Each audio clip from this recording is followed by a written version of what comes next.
I get a lot of questions about, how do I make a good sounding MP3?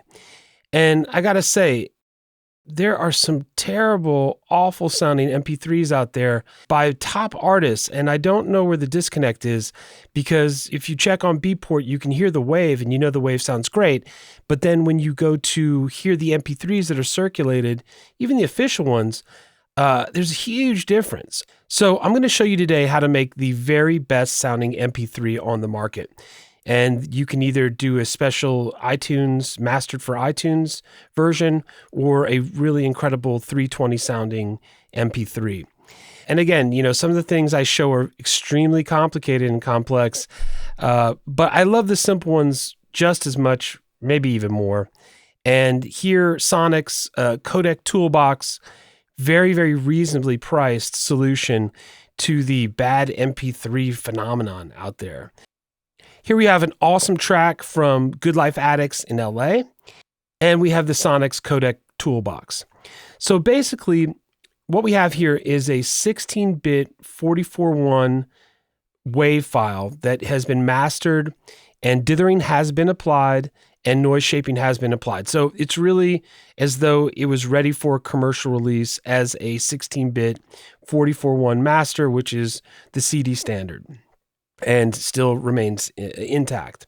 But I know we're all living in an MP3 world, so let's take a look here on how to make the best sounding MP3 possible. First, I will do my usual thing. I'm just going to bypass the plugin, let you hear a little bit of the track.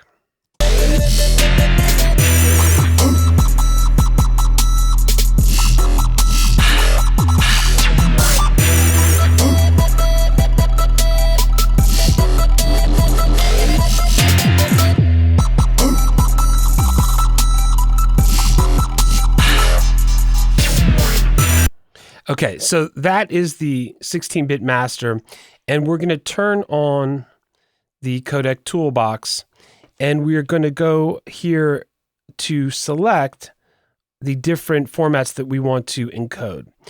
For the best sounding MP3, which is what we're all here for, you're going to use MP3, constant bit rate, and the 320 bit rate here, which is what's selected over here.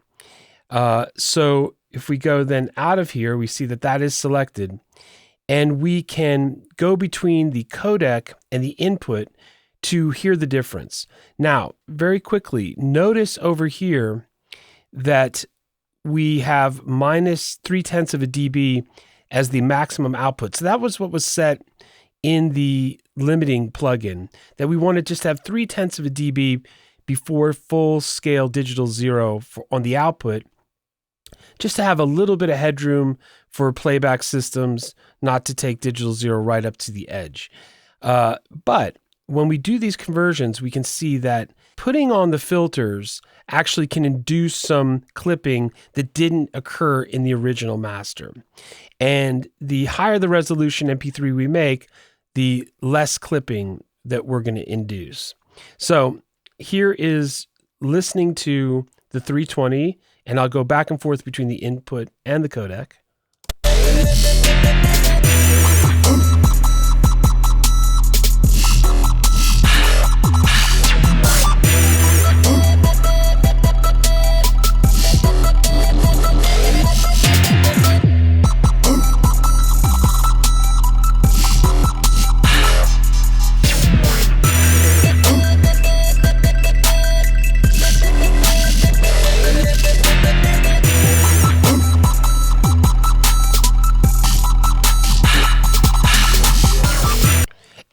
Almost identical.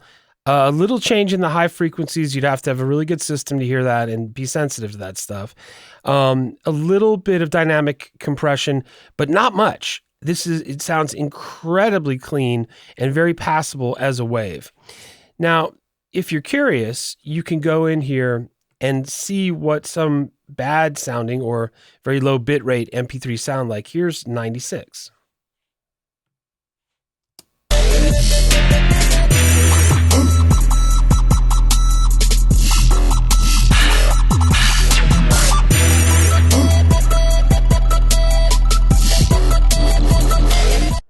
And there's a very big audible quality difference there. And you'll notice as well, as you go down in bit rate, you're getting more overs. Over here is a noise to mask meter. And what this is showing you is potential problems in the various frequency ranges from the encoding. And it doesn't mean that you're necessarily going to hear these problems, but you can be aware of them. Now notice, as we're at the low bit rate, this meter is actually very unhappy, showing us in the frequency ranges where some of these artifacts might take place.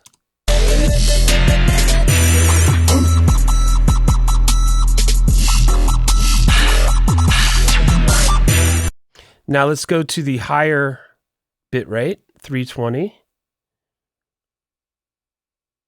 And we'll clear these meters, both of these, and watch again.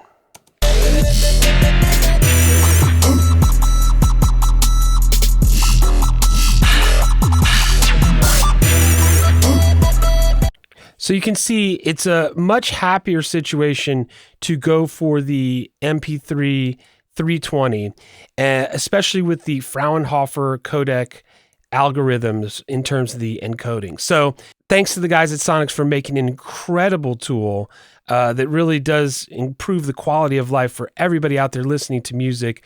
You do not have to settle for bad sounding MP3s with lots of distortion. You're able to make incredible sounding MP3s now extremely simply. And as a final note, if you're at all concerned about the overs, you could gain down the input just a little bit until the overs go away. As I can see, many club banger producers don't care about these overs and they live with them. Other people might be a little bit more concerned. That's certainly a producer judgment call. But nonetheless, you can see exactly what they are here. And I think it'd be interesting to do a blind taste test later if you could pick out your wave from your MP3, because they are extremely close in quality thanks to this amazing plugin.